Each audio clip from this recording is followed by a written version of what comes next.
செழிப்பா இருந்தா எல்லாருக்கும் வந்துட்டு நல்ல வசதி தானே வரும். ஆனா எங்கட விவசாயிகளுக்கு மட்டும் அதிக செழிப்பா இருந்தாலும் வறுமை தான். அஸ்ஸலாமு அலைக்கும் உறவுகளே. என்ன சரி ஒரு தானியமோ, என்ன சரி ஒரு விளைச்சலோ, ஒரு சீசன்ல அதிகமா கிடைக்குது அப்படின்னு சொன்னா, எல்லா காலகட்டத்த விடவும் அப்படியே அடிமட்டத்துல விலை வந்துரும். அப்பவும் விவசாயிகளுக்கு நாட்டின அந்த காசு கூட வராம கஷ்டப்படுவாங்க இல்லையா? அதுகள் எனக்கு போல கவலையாயிக்கும். இயன்ற வரைக்கும் எங்கட ப்ரொடக்ட்ஸ்க்கு வந்துட்டு நான் எடுக்கிறது எல்லாமே எங்கட நாட்டு தானியங்கள், எங்கட நாட்டு ரோ மெட்டீரியல்ஸ் தான் எடுப்பேன். கிடைக்கவே இல்ல அப்படின்ற பட்சத்துல தான் நாங்க இறக்குமதி செய்யப்பட்ட பிற தானியங்கள், பிற ரோ மெட்டீரியல்ஸ் அந்த மாரி எடுக்கிறது.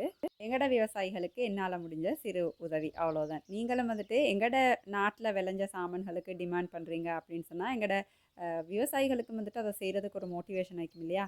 சும்மா இது உங்களோட ஷேர் பண்ணணும் அப்படின்னு நெனச்சேன்.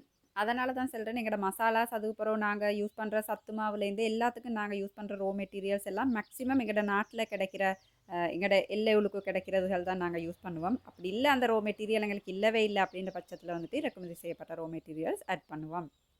புள்ளைகள் விரும்பி சாப்பிடுற எங்கட ப்ராடக்ட்ஸ்ல வந்துட்டு இந்த பனானா மிக்ஸ் சத்துமா முதலிடத்துல வரும். அப்ப அதுக்கு யூஸ் பண்ற எல்லா தானியங்களும் கூட மேக்ஸிமம் இலங்கையில என்ன கிடைக்குதோ அத வச்சு தான் நாங்க வந்துட்டு சத்துமாவு செய்வோம். டேஸ்ட்டும் வந்துட்டு வேற லெவல்ல இருக்கும். உங்களோட வீட்டு கிச்சன் சாப்பாட்டு பொருட்கள் எல்லாமே எங்கட ஃபசா ப்ராடக்ட்ஸ்லேருந்து 100% நேச்சுரலா உங்களுக்கு இந்த ஆன்லைன் நம்பர்ல எடுத்துக்கலாம். கொழும்பு, குருநாகல், மாவனல்ல உள்ளவங்களுக்கு இந்த கடைகள் அவைலபிள் ஆகிக்குது.